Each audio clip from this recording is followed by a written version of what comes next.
you. Yeah, the reason I'm calling is something that astounded me. On July 10th at that raid in California, the ICE raid, there was a disabled American veteran who was working there as a security guard. His name is George Rettes, R-E-T-E-S. And aside, I saw the initial report, the local news thing, and apparently this guy was trying to get out of the way. He was working. Right. He was disappeared, I guess, finally last night. He's a disabled American vet, right? American veteran, right, exactly. And finally, late last night, I guess he was finally released. But basically, this guy was disappeared. And here's my thing. I mean, my father was combat in World War II. I'm a veteran. And I just to think in this country that a disabled American veteran can be literally disappeared. Yeah. And it's not everywhere on the news. It's not on the headlines. It's not in the papers. And what also really disappoints me in this is I thought that this would come up on weekend talk shows. I thought the Democratic Party, in the House and the senators, everybody would jump in on this like a dog with its not a freaking blip. Not a blip.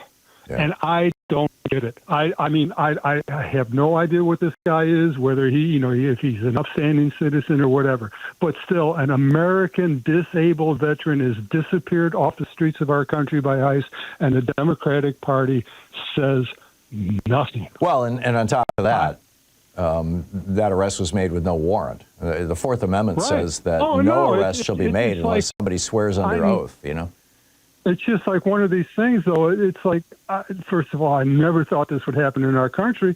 But then again, like I said, this is something that if you need something to pound the table about and break through to people who aren't aware of the news cycle like we are, this is a gift to you all. Yeah. And nothing. I mean, I was all over trying to find information on this over the weekend, and literally not a blip. Yeah.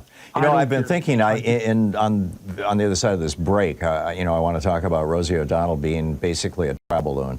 And Trump keeps putting these trial balloons up, where he tries out things to see how much blowback he's going to get. And if he doesn't get a lot of blowback, then he does more of it, right? Exactly. And I think this is one of those things. I really do. And I'm thinking that should probably be the daily take that I write this afternoon for tomorrow's program and for tomorroww Hartmann Report newsletter. Because you're absolutely right. It deserves a lot more publicity. I've been calling every rep I can and asking and telling them again. This is.